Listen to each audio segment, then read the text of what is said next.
Capítulo 7. Todos apoyamos al equipo.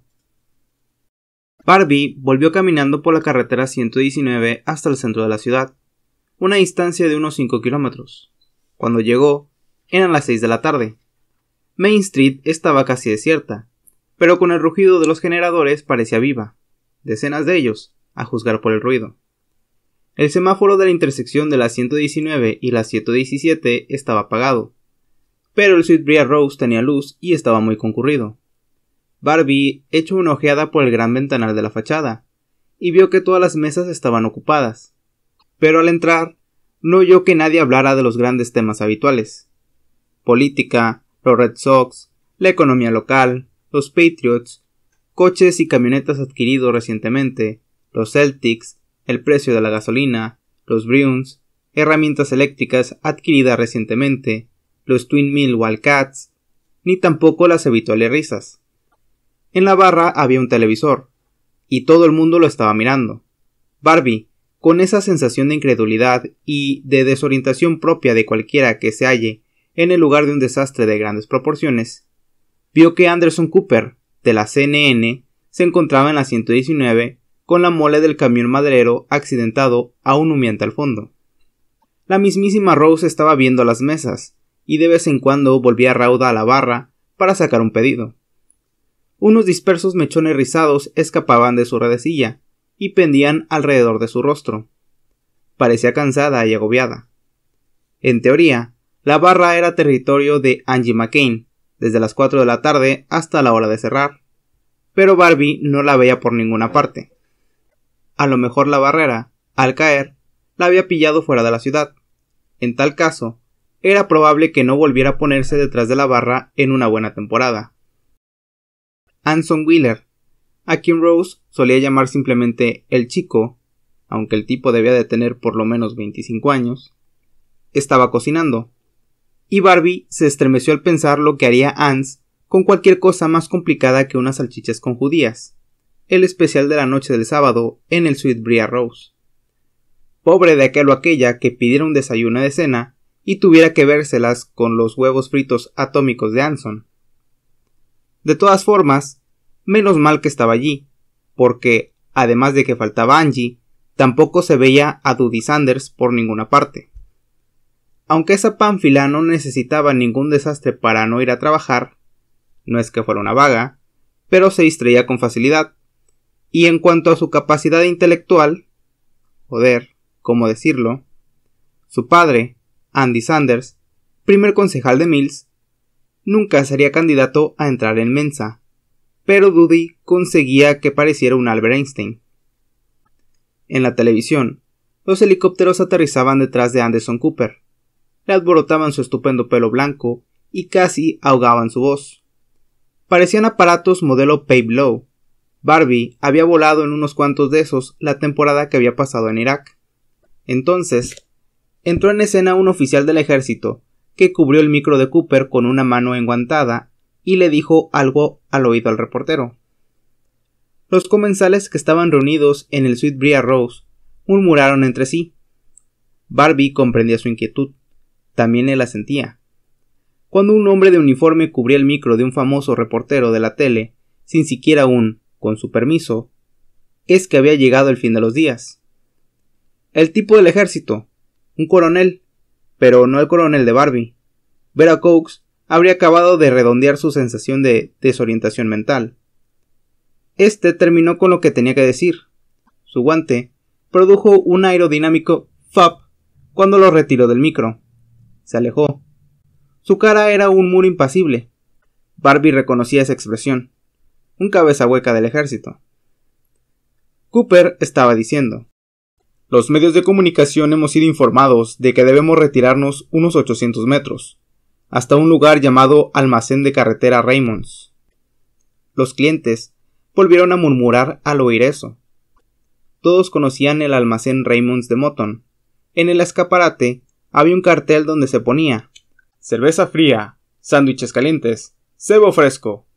Pero continuando con el reportero, continuó diciendo: esta zona en la que estamos, a menos de 90 metros de lo que denominamos la barrera, a falta de un término mejor, ha sido declarada Área de Seguridad Nacional. Retomaremos la cobertura tan pronto como nos sea posible, pero ahora mismo devuelvo la conexión a Wolf, en Washington. El comunicado que aparecía en la banda roja, bajo las imágenes del lugar de los hechos, decía: Última hora. Aumenta el misterio de la ciudad de Maine incomunicada. Y en la esquina superior derecha, en rojo, la palabra grave del aviso de amenaza parpadeaba como el neón de una taberna. Beba cerveza grave, pensó Barbie, y casi se rió por lo bajo. Wolf Blitzer ocupó el lugar de Anderson Cooper. Rose estaba prendada de Blitzer, y las tardes de entre semana nunca dejaba que se sintonizara nada que no fuera el programa de Situation Room. Ella lo llamaba mi Wolfie. Esa tarde, Wolfie llevaba corbata, pero mal anudada, y Barbie pensó que el resto de su atuendo parecía sospechosamente ropa de estar por casa. Para recapitular la historia, dijo el Wolfie de Rose. Esta tarde, más o menos sobre la 1. Ha sido antes de eso, bastante antes, dijo alguien. ¿Es verdad lo de Myra Evans?, preguntó otro. ¿De verdad ha muerto? Sí, respondió Fernald Bowie, el director de las únicas pompas fúnebres de la ciudad. Stewart Bowie era el hermano mayor de Fern. Fern a veces lo ayudaba, cuando estaba sobrio, y esa tarde parecía sobrio por la conmoción. Y ahora calla la boca, y déjame oír eso. También Barbie quería oírlo, porque Wolfie justamente estaba abordando la pregunta que más le preocupaba y estaba diciendo lo que Barbie quería oír, que el espacio aéreo de Chester's Mills había sido declarado zona de exclusión aérea. De hecho, todo el oeste de Maine y el este de New Hampshire, desde Lewiston Auburn hasta Norway Conway, era zona de exclusión aérea. El presidente estaba siendo informado, y por primera vez en 9 años, el color del indicador de aviso de amenaza nacional había superado el naranja. Julia Shumway, propietaria y directora del Democrat, fulminó a Barbie con la mirada cuando pasó frente a su mesa. Después, apareció en su rostro esa sonrisita fría y hermética que era su especialidad, casi su marca de fábrica. Parece que Chester's Mills no quiere dejarte marchar, señor Bárbara. Eso parece, convino Barbie. No le sorprendió que supiera que había querido marcharse, y porque había pasado suficiente tiempo en Mills para darse cuenta de que Julia Shumway sabía todo lo que valía la pena saber.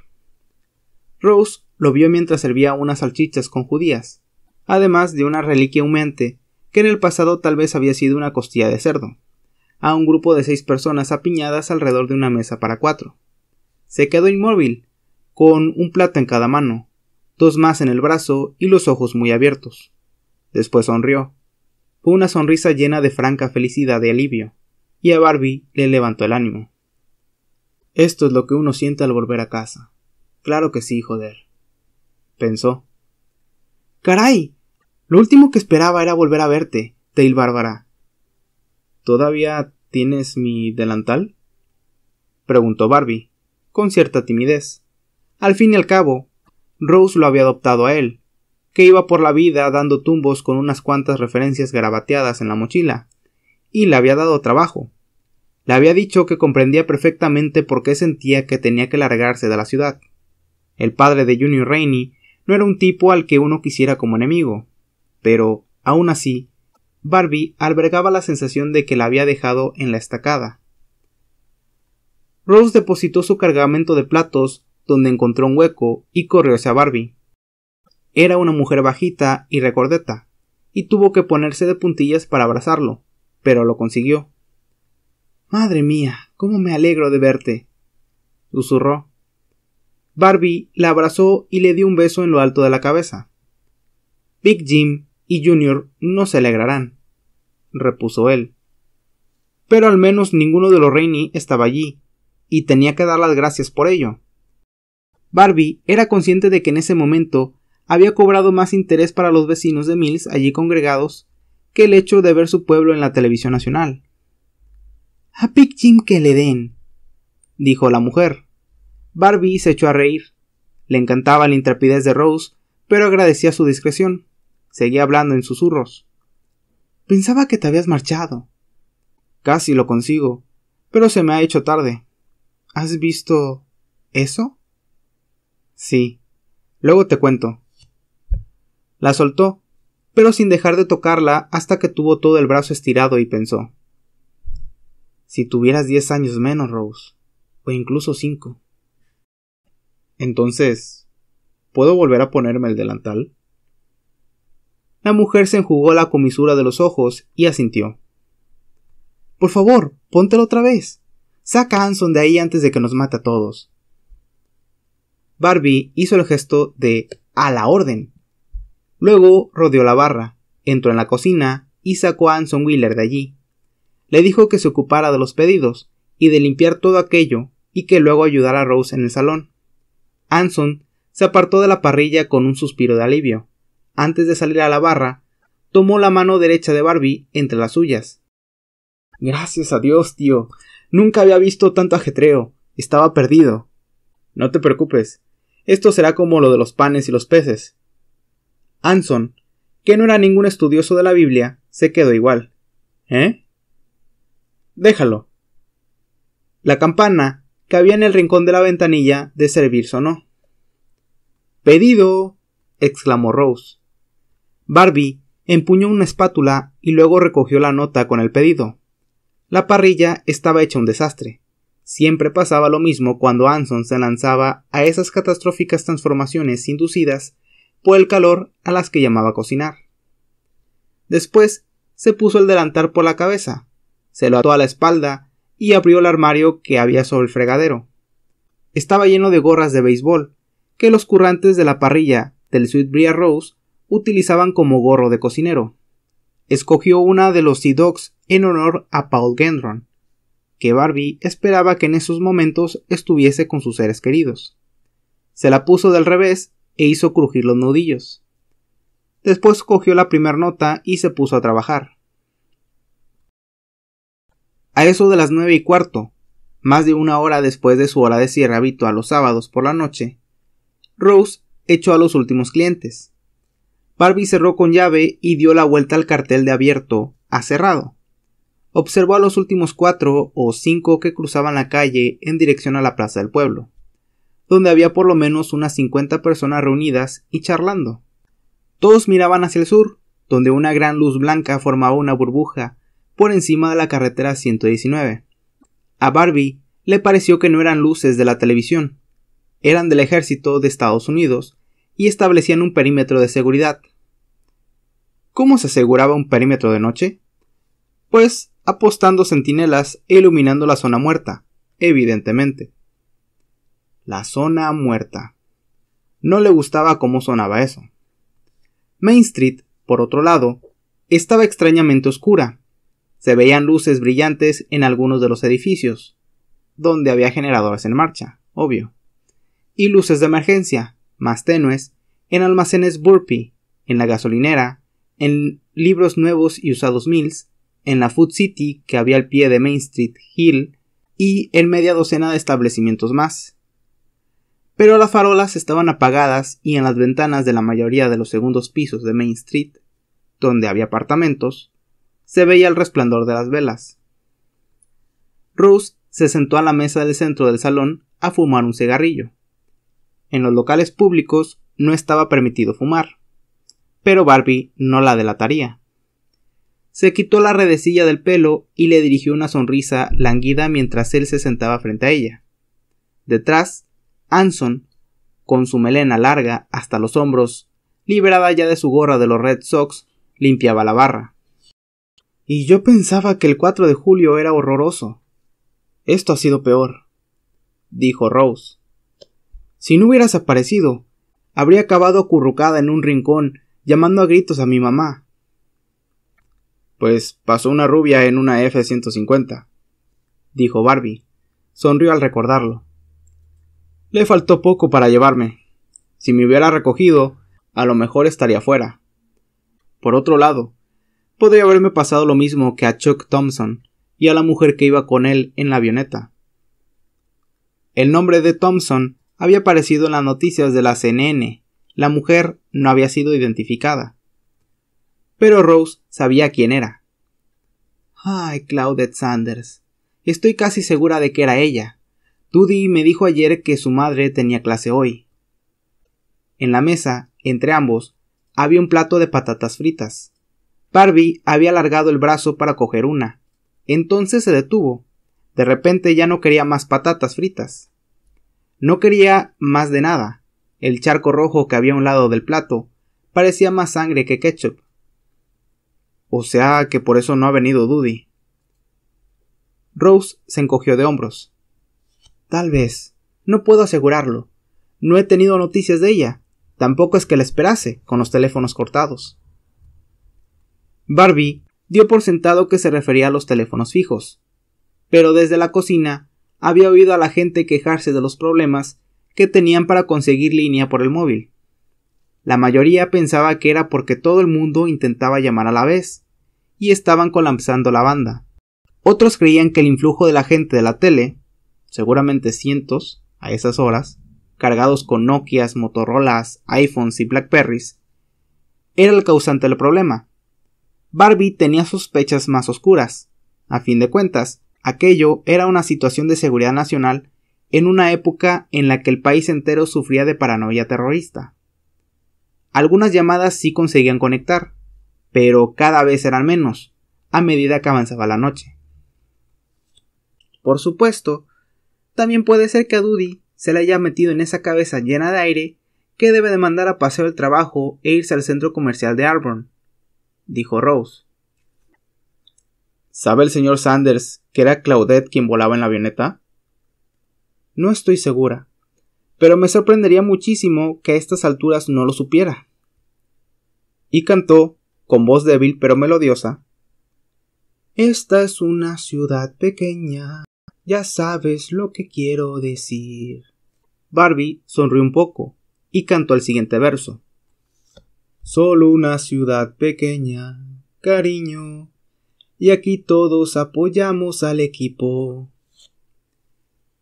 Era una antigua canción de James McMurtry, que el verano anterior había gozado de 2 nuevos y misteriosos meses de popularidad en un par de emisoras de música country de Maine.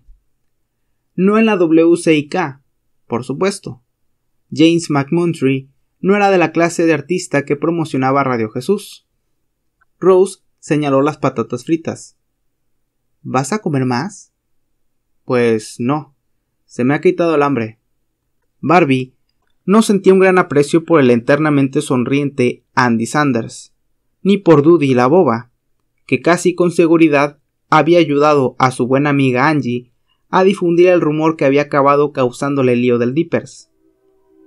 Pero la idea de que esos trozos de cadáver, su cabeza no dejaba de recordarle la pierna enfundada en un pantalón verde, hubieran pertenecido a la madre de Dudi, la esposa del concejal. A mí también, dijo Rose, y apagó el cigarro en el ketchup. Hizo psss, y durante unos terribles instantes Barbie pensó que iba a vomitar. Apartó la cabeza y miró por la ventana hacia Main Street, aunque no había nada que ver. Desde allí todo se veía oscuro. El presidente hablará a medianoche, anunció Anson desde la barra. Detrás de él sonaba el grave y constante gemido del lavavajillas. A Barbie se le ocurrió que ese viejo y enorme Hubbard tal vez estuviera haciendo su último servicio, al menos por una temporada. Tendría que convencer a Rose de eso. A ella no le haría gracia, pero vería que tenía razón. Era una mujer inteligente y práctica. La madre de Dudi Sanders. Joder, ¿qué probabilidades hay? Se dio cuenta de que en realidad existían bastantes probabilidades. Si no hubiese sido la señora Sanders, podría haber sido cualquier otro al que conocía. Esta es una ciudad pequeña, cariño, y todos apoyamos al equipo. Nada de presidentes para mí esta noche, dijo Rose. Tendrá que decir él solo: el Dios bendiga América. Las 5 de la madrugada llegan enseguida. Los domingos, el Sweet Briar Rose no abría hasta las 7 de la mañana, pero habría que hacer preparativos. siempre había preparativos, y los domingos eso incluía rollitos de canela. Vosotros quedaos levantados para verlo si queréis, chicos. Solo aseguraos de dejar esto bien cerrado cuando os marchéis, la puerta de delante y la de atrás. Se dispuso a levantarse. Rose, tenemos que hablar de mañana, dijo Barbie. ¡A la miércoles! Mañana será otro día. Déjalo correr por ahora, Barbie. Cada cosa a su tiempo.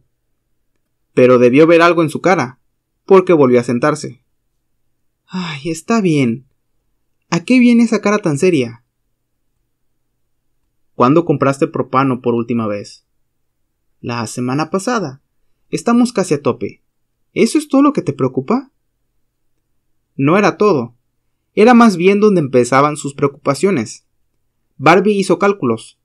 El Sweetbriar Rose tenía 2 depósitos adosados, cada uno con capacidad para 1200 o 1300 litros.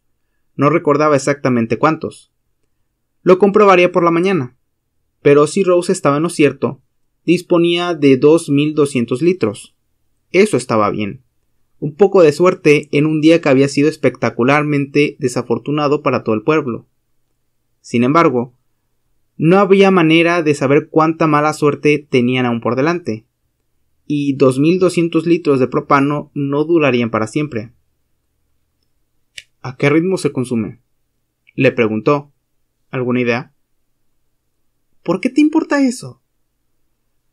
Porque ahora mismo tu generador está suministrando corriente a todo esto. Las luces, las estufas, las neveras, las bombas, incluso la calefacción, si es que esta noche hace tanto frío como para encenderla. El generador consume propano para hacer todo esto. Se quedaron callados un momento, escuchando el rugido constante del Honda casi nuevo que estaba detrás del restaurante. Anson Wheeler se les acercó y se sentó. El generador traga 7,5 litros de propano cada hora a un 60% de utilización, dijo. ¿Cómo sabes eso?, preguntó Barbie. Lo he leído de la etiqueta.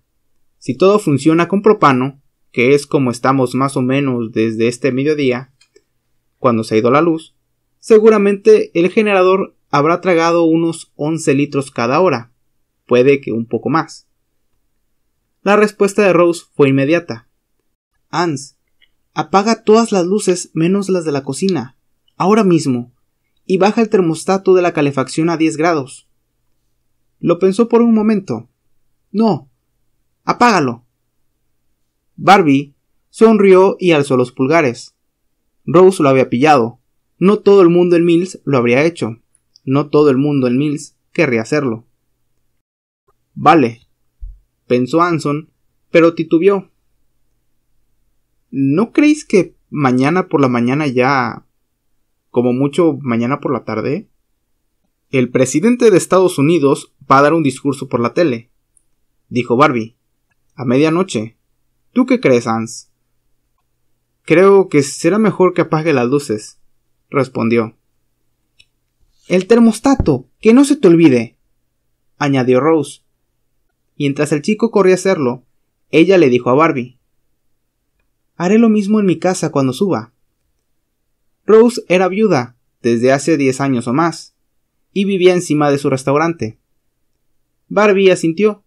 Le había dado la vuelta a uno de los manteles individuales de papel, los cuales decían por casualidad, ¿has visitado estos 20 monumentos de Maine?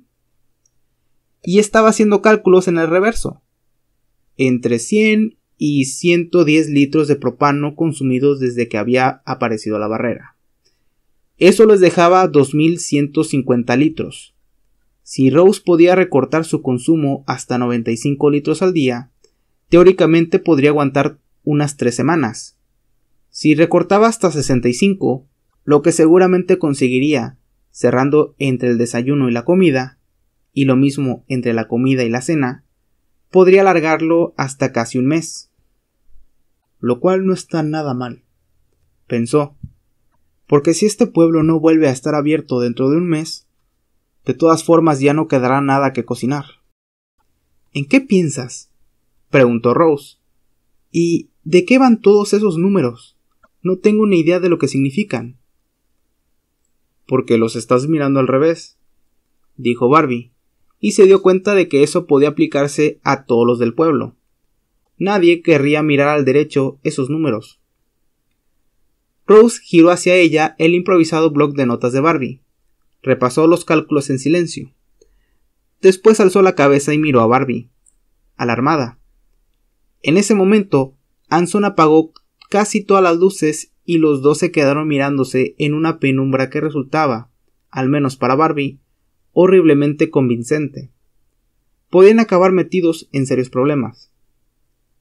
¿28 días? Preguntó Rose. ¿Crees que tenemos que planificar para 4 semanas? No sé si tenemos que planificar o no, pero cuando estuve en Irak, alguien me dio un ejemplar del pequeño libro rojo del presidente Mao. Lo llevaba siempre en el bolsillo, y lo leí de principio a fin. Casi todo lo que dice tiene más sentido que lo que sueltan nuestros políticos en sus días de mayor cordura. Una cosa que se me quedó grabada fue esto. Desea que haga sol, pero construye diques. Creo que eso es lo que debemos, Debemos, repitió ella, y le tocó la mano. Él volvió la suya y se la apretó. Vale, debemos. Creo que eso es lo que debemos planificar, lo cual significa cerrar entre comidas, restringir el uso de los hornos, nada de rollitos de canela, aunque a mí me gustan tanto como a los demás, y nada de lavavajillas. Es viejo y nada eficiente en el consumo de energía. Ya sé que a Dudy y a Anson no les entusiasmará la idea de lavar los platos a mano.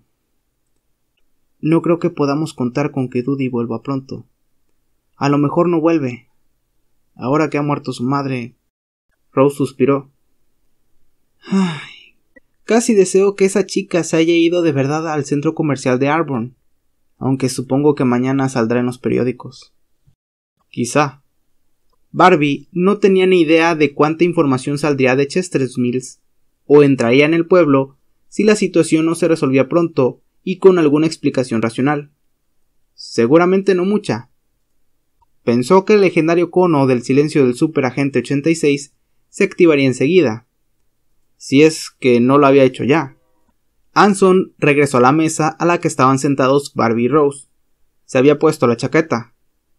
¿Me puedo ir ya, Rose? Claro, repuso ella.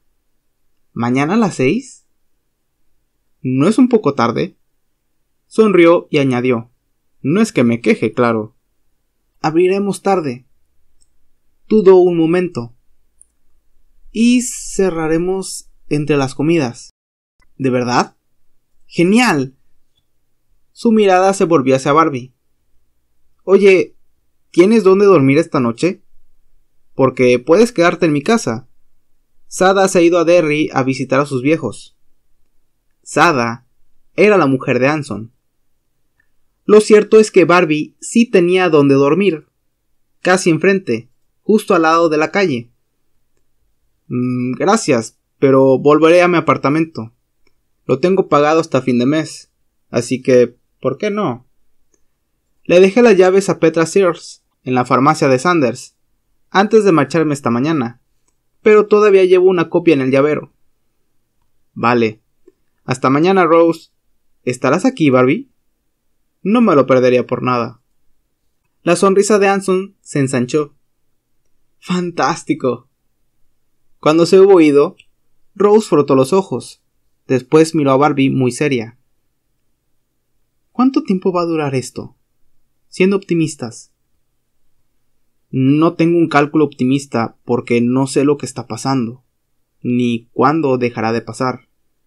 Barbie, dijo Rose, muy bajito. Me estás asustando. Me estoy asustando yo solo. A los dos nos irá muy bien dormir un poco. Todo tendrá mejor aspecto por la mañana. Después de esta conversación, seguramente necesitaré un Ambien para poder dormir, dijo ella. Cansada como estoy. Pero gracias a Dios que has vuelto. Barbie recordó lo que había estado pensando sobre las provisiones. Otra cosa, Si el Food City está abierto mañana. Siempre abre los domingos, de 10 a 6. Ya, si mañana abre, tienes que ir a comprar. Pero el proveedor de Saisco hace los repartos los... Se interrumpió y se quedó mirando con desaliento. Los martes.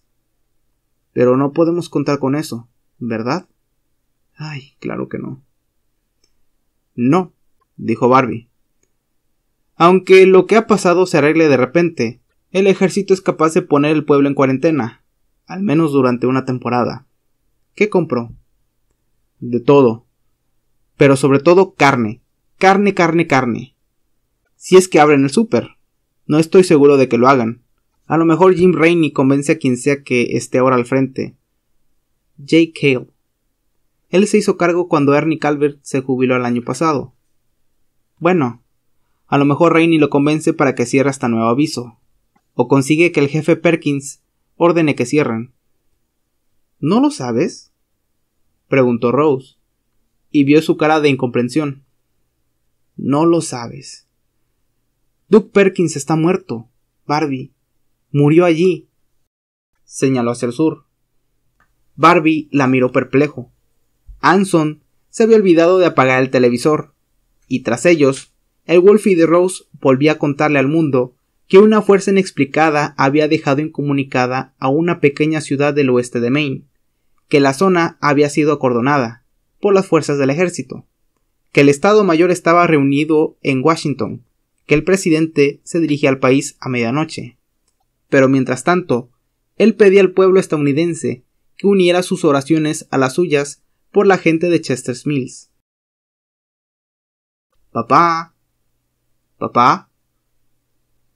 Junior Rainey estaba en lo alto de la escalera, la cabeza ladeada, agudizando el oído. No hubo respuesta, y el televisor estaba apagado. A esas horas, su padre siempre había vuelto del trabajo y estaba frente al televisor. Las noches de los sábados renunciaba a la CNN y a la Fox News por Animal Planet o el canal de historia. Pero esa noche no. Junior se llevó el reloj al oído para asegurarse de que funcionaba. Funcionaba, y la hora parecía la correcta, porque afuera estaba oscuro. Se le ocurrió algo terrible. Big Jim tal vez estaba con el jefe Perkins. En ese mismo instante, ambos podían estar discutiendo sobre cómo arrestar a Junior armando el menor alboroto posible. ¿Y por qué habían esperado tanto? Para poder hacerlo desaparecer del pueblo al amparo de la oscuridad. Se lo llevarían a la cárcel del condado, que estaba en Castle Rock. Luego un juicio. ¿Y luego? Luego Shawshank. Después de pasar unos cuantos años allí, seguramente lo llamaría Shank, como los demás asesinos, ladrones y sodomitas. ¡Ay, qué estupidez!, susurró. ¿Pero lo era? Se había despertado pensando que matar a Angie no había sido nada más que un sueño. Tenía que haber sido un sueño, porque él nunca mataría a nadie. Dar una paliza puede, pero ¿matar? Ridículo. Él era, bueno, una persona normal y corriente. Entonces miró la ropa de debajo de la cama, vio la sangre y todo regresó a su memoria.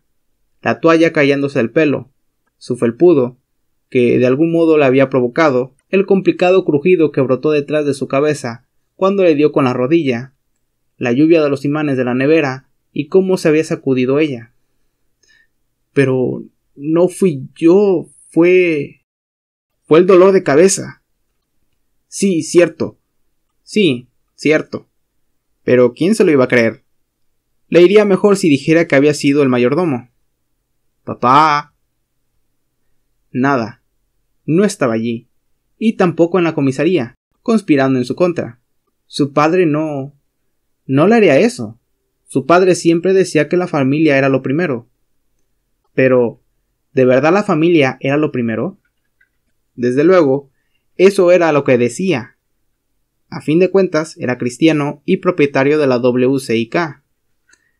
Pero Junior estaba convencido de que, para su padre, coches de ocasión Jim Rainey tal vez estaba por delante de la familia.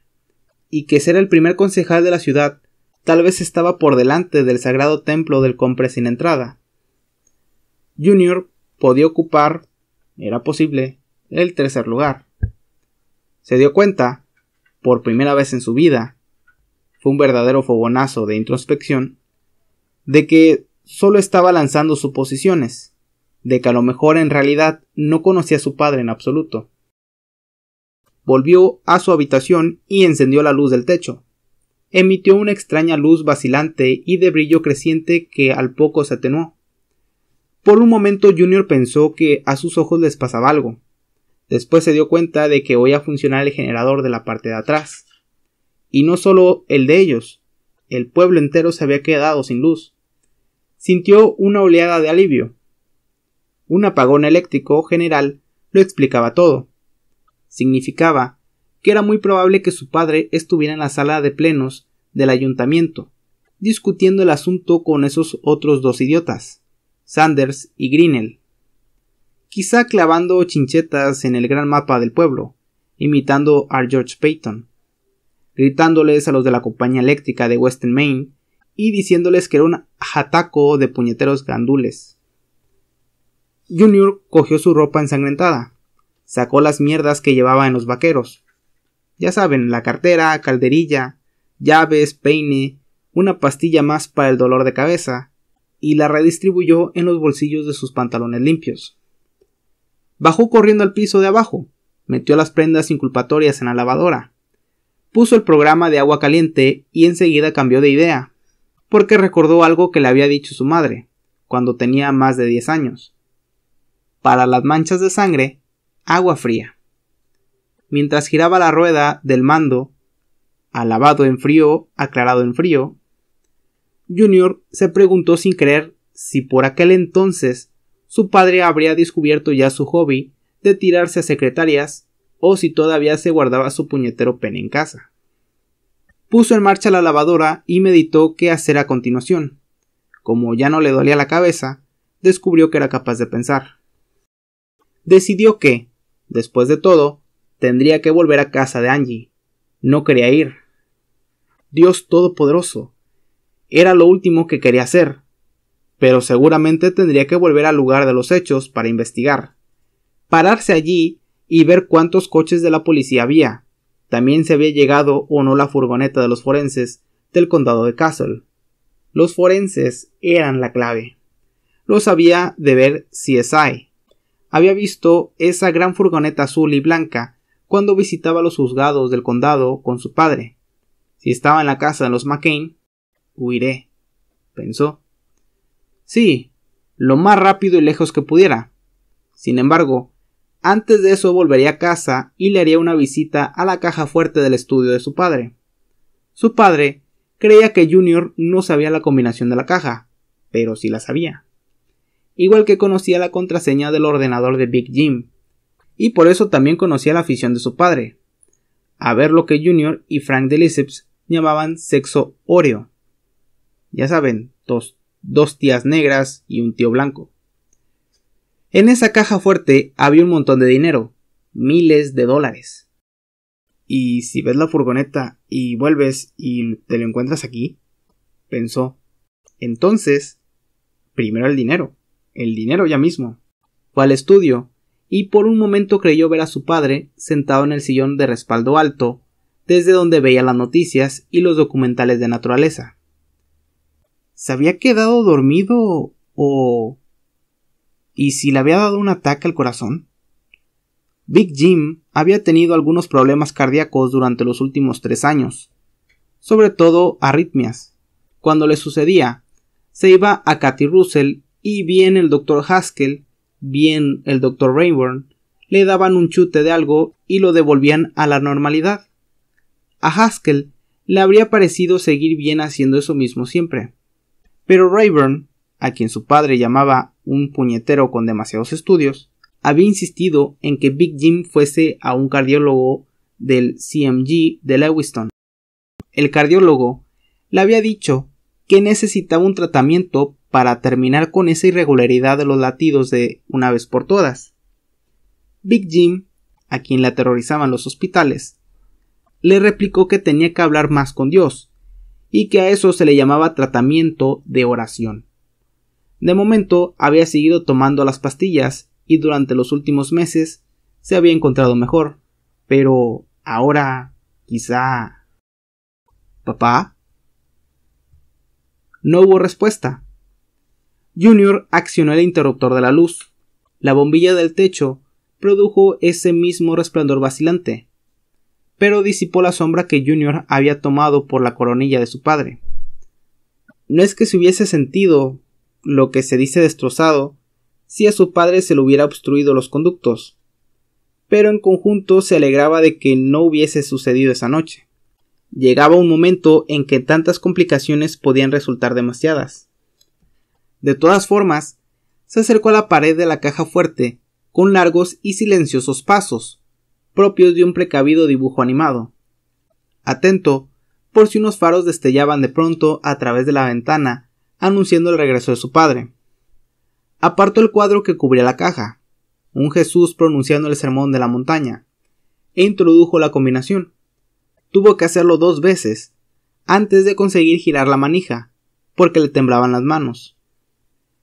La caja fuerte estaba llena de dinero en metálico, y unos fajos de hojas como de pergamino con las palabras títulos al portador. Junior soltó un silbido grave. La última vez que la había abierto para pirlar $50 para la feria de Freiburg del año pasado, había mucho dinero, pero ni mucho menos tanto como esta vez, y nada de títulos al portador. Pensó en la placa que tenía su padre en el escritorio del concesionario. ¿Aprobaría Jesús este trato? Aun a pesar de su angustia y su miedo, Junior encontró tiempo para preguntarse si Jesús aprobaría los tratos que su padre debía de haber estado cerrando bajo mano últimamente. Ay, a mí qué me importan sus asuntos. Tengo que ocuparme de los míos, dijo en voz baja. Sacó $500 en billetes de 50 y de 20. Se dispuso a cerrar la caja. Lo pensó mejor, y añadió también algunos de 100. Dada la obscena superabundancia de efectivo que había allí, a lo mejor su padre ni siquiera lo echaba en falta, y en caso de que sí, cabía la posibilidad de que comprendiera por qué Junior se lo había llevado, y a lo mejor lo aprobaba. Como decía siempre Big Jim, el Señor ayuda a quien se ayuda a sí mismo. Con ese espíritu, Junior se ayudó con otros 400 más. Después cerró la caja, giró la rueda de la combinación y volvió a colgar a Jesús en la pared. Sacó una chaqueta del armario del recibidor y salió mientras el generador seguía rugiendo, y la main tag bañaba en espuma la sangre de Angie de su ropa. En casa de los McCain no había nadie. Nadie, joder. Junior avanzaba furtivamente por el otro lado de la calle, bajo una moderada llovizna de hojas de arce, preguntándose si todavía podía creer lo que estaba viendo. La casa a oscuras. Ni el 4Runner de Henry McCain ni el Prius de la Donna McCain estaban allí. Parecía demasiado bueno para ser cierto. Más que demasiado bueno. A lo mejor estaban en la plaza del pueblo. Esa noche había mucha gente allí. Seguramente discutían sobre el apagón eléctrico, aunque Junior no recordaba ninguna reunión de esas características por un corte de luz. Normalmente la mayoría de la gente se iba a su casa y se acostaba, convencidos de que, a menos que hubiera habido una tormenta de campeonato, la luz habría vuelto cuando se levantaran para desayunar. A lo mejor, ese fallo eléctrico lo había causado algún accidente espectacular. Ese tipo de cosas de las que en la tele informaban interrumpiendo la programación habitual con las noticias. Junior recordaba vagamente a un viejo que le había preguntado qué estaba pasando no mucho después de que Angie sufriera su propio accidente. En cualquier caso, habría tenido la preocupación de no hablar con nadie de camino hasta allí.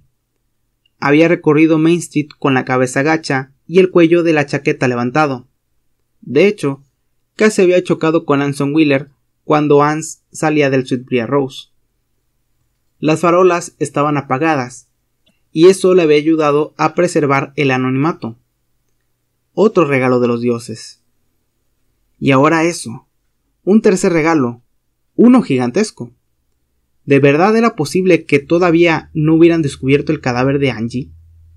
¿No estaría contemplando una trampa?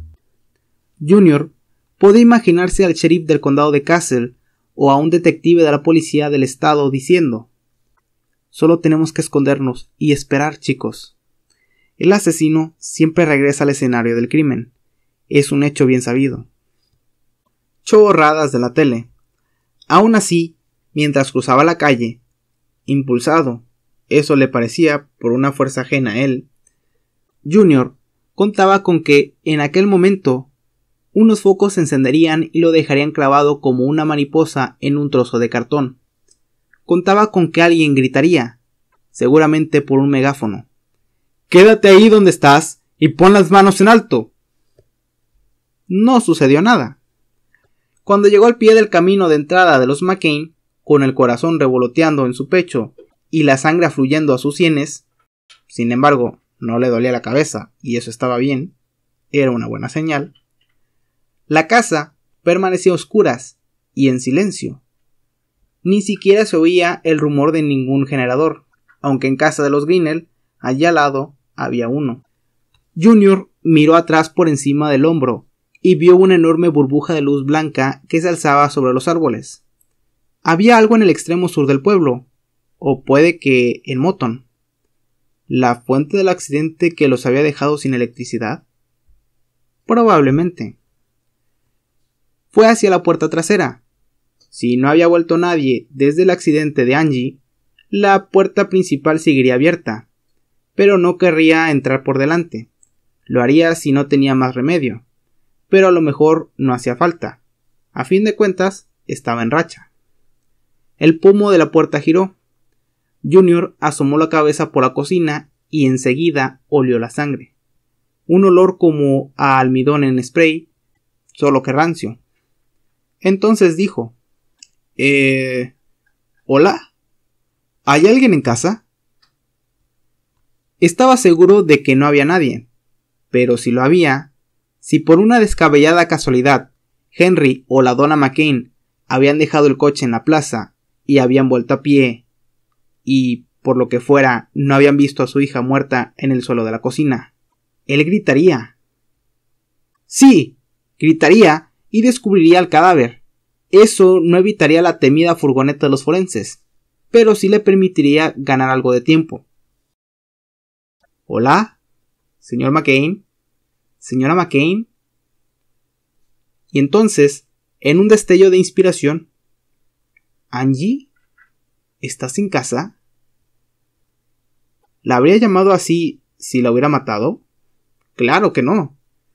Pero entonces la idea terrorífica se le pasó por la cabeza. ¿Y si respondía? ¿Y si respondía desde donde estaba tirado en el suelo? ¿Y si respondía a través de una bocanada de sangre? Estate tranquilo, masculló. Sí, tenía que tranquilizarse, pero era difícil, sobre todo a oscuras. Además, en la Biblia siempre sucedían cosas así. En la Biblia, la gente a veces regresaba a la vida como los zombies en la noche de los muertos vivientes. ¿Hay alguien en casa? Nanay, rien de rien. Sus ojos se habían acostumbrado a la penumbra, pero no lo suficiente. Necesitaba algo de luz. Debería de haber cogido una linterna de su casa. Pero era fácil olvidar cosas así cuando estabas acostumbrado a darle simplemente al interruptor. Junior atravesó la cocina pasando por encima del cadáver de Angie y abrió la primera de las dos puertas que había al otro lado. Era una despensa. A duras penas distinguió las estanterías llenas de frascos y latas de alimento. Probó abrir la otra puerta y tuvo suerte. Era el cuarto de la lavadora, y, a menos que estuviera equivocado, en cuanto a la forma del objeto que había sobre la estantería que quedaba justo a su derecha, seguía en racha. No se equivocaba, era una linterna y potente. Tendría que ir con cuidado al alumbrar en la cocina. Bajar las persianas sería una buena idea. pero en el cuarto de la lavadora podía encenderla sin reparo todo lo que quisiera. Allí dentro estaba a salvo. Detergente en polvo, lejía, suavizante, un cubo y una mopa.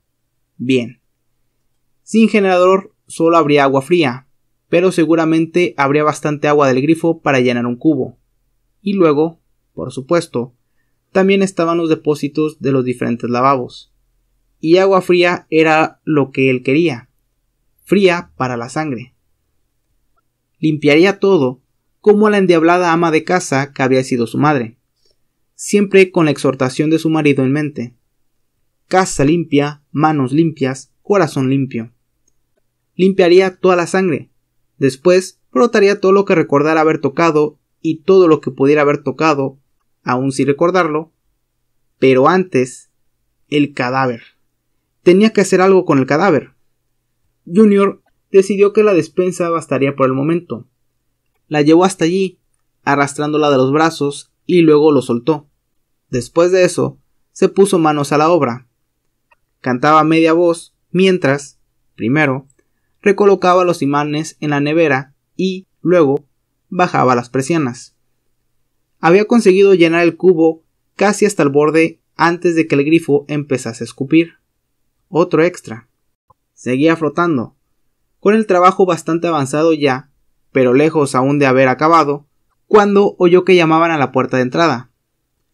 Junior levantó la mirada, los ojos como platos, los labios tensos en una horrorizada sonrisa desprovista de humor. ¿Angie? Era una chica, y sollozaba. «Angie, ¿estás ahí?» Más golpes en la puerta, y entonces se abrió. Por lo visto, su buena racha había terminado. «Angie, por favor, tienes que estar aquí. He visto tu coche en el garage». «¡Mierda! El garage». No se le había ocurrido mirar el maldito garage. «Angie». Más sollozos. La conocía. ¡Ay, Dios! Era ese imbécil de Duddy Sanders. Sí que lo era. «Angie, me han dicho que mi madre está muerta. La señorita Shumway dice que está muerta». Junior esperó primero que subiera arriba, a mirar la habitación de Angie. Pero lo que hizo la chica fue avanzar por el pasillo en dirección a la cocina, moviéndose despacio y a tientas en la oscuridad. «Angie, ¿estás en la cocina? Me ha parecido ver luz». A Junior empezaba a dolerle otra vez la cabeza, y todo por culpa de esa maldita fumada y momentodo. Lo que sucediera a partir de ese momento también sería culpa de ella. Duddy Sanders seguía algo colocada y un poco borracha. Tenía resaca. Su madre estaba muerta. Avanzaba a tientas en la oscuridad por el recibidor de la casa de su mejor amiga. Tropezó con algo que resbaló bajo su pie y le faltó poco para caerse de culo. Se agarró a la barandilla de la escalera. Se hizo daño al doblarse 2 dedos hacia atrás y gritó. Comprendía más o menos que todo eso le estaba pasando a ella, pero al mismo tiempo le resultaba imposible creerlo. Se sentía como si fuese ido a parar a una dimensión paralela, como en una película de ciencia ficción. Se agachó para ver qué era lo que había estado a punto de tirarla al suelo. Parecía una toalla. Algún idiota se había dejado una toalla en el suelo del recibidor. Después, creyó oír a alguien moviéndose en la oscuridad, al fondo, en la cocina. «Angie, ¿eres tú?» Nada. Seguía teniendo la sensación de que allí había alguien, pero a lo mejor no. «¿Angie?» Avanzó de nuevo, arrastrando los pies y apretándose contra un costado la mano derecha, que le palpitaba. Se le iban a hinchar los dedos. Creía que ya se le estaban hinchando. Iba con la mano izquierda levantada por delante de ella, tentando al aire oscuro. «Angie, por favor, tienes que estar en casa. Mi madre está muerta. No es ninguna broma. Me ha dicho la señorita Shumway, y ella no gasta bromas. ¡Te necesito!». El día había empezado muy bien. Duddy se había levantado muy temprano. Bueno, a las 10. Temprano para ella. y sin ninguna intención de saltarse el trabajo. Entonces le había llamado Samantha Bushy para decirle que se había comprado unas Bratz nuevas en eBay y para preguntarle si quería ir a su casa a ayudarla a torturarlas. La tortura de Bratz era algo a lo que se habían aficionado en el instituto. Las compraban en mercadillos, luego las colgaban, les clavaban clavos en sus estúpidas cabecitas, las regaban con líquido de mechero y les prendían fuego.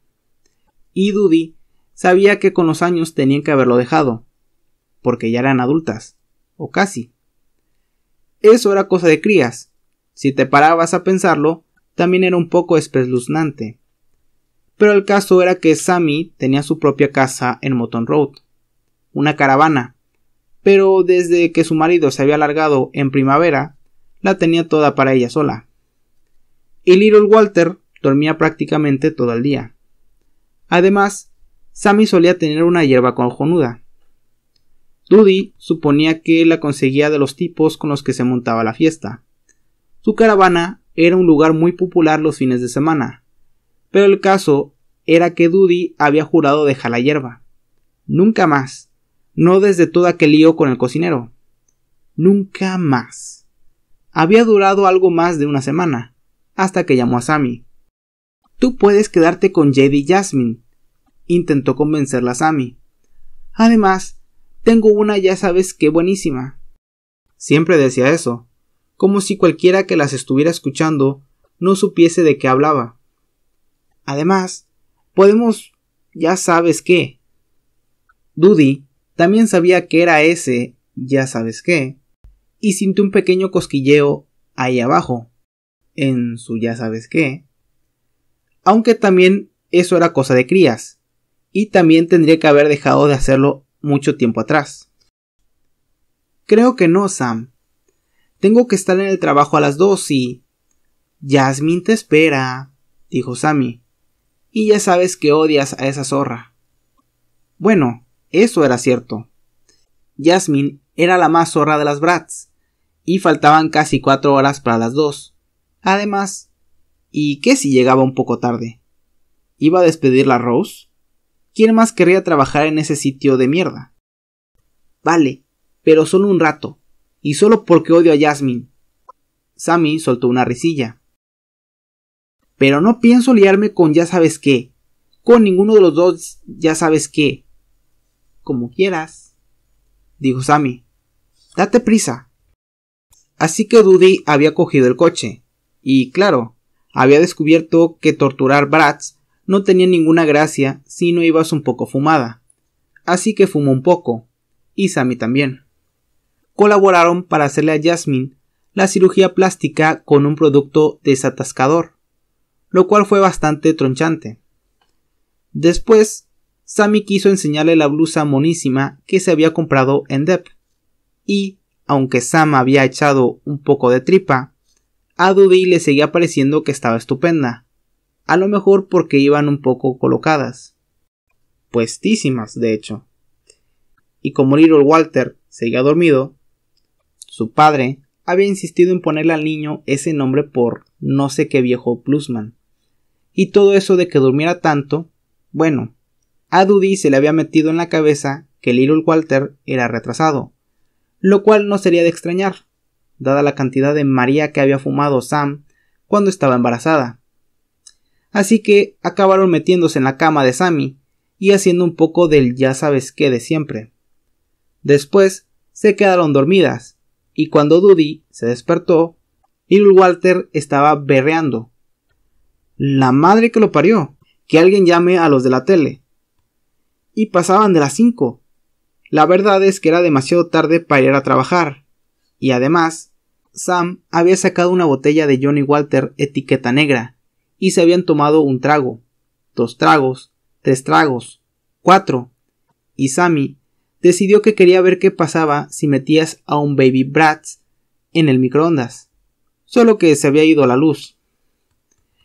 Dudy se había arrastrado para volver al pueblo a 100 km por hora, todavía colocada y paranoica, mirando continuamente por el espejo retrovisor por si venía la poli, convencida de que si la paraban, sería esa zorra pelirroja de Jackie Whittington.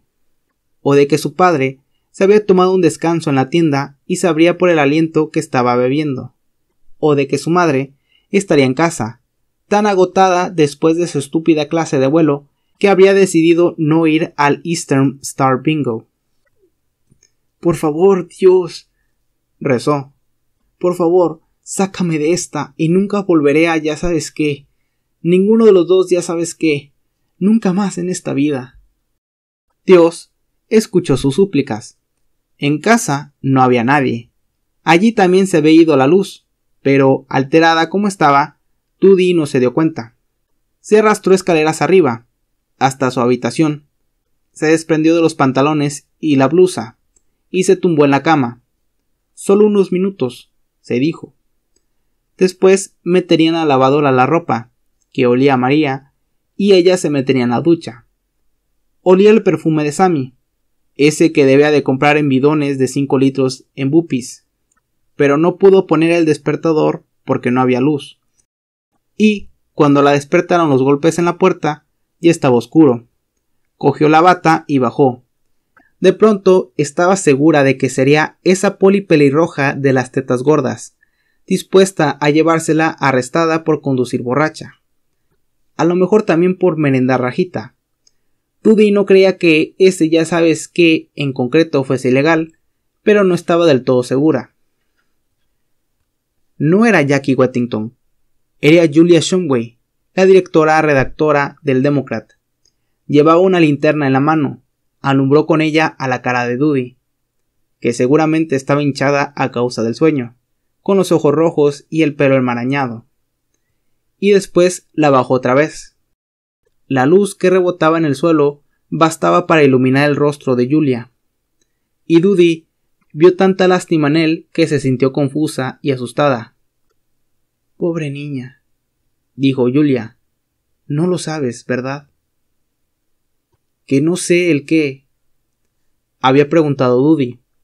Fue más o menos entonces cuando había empezado esa sensación del universo paralelo.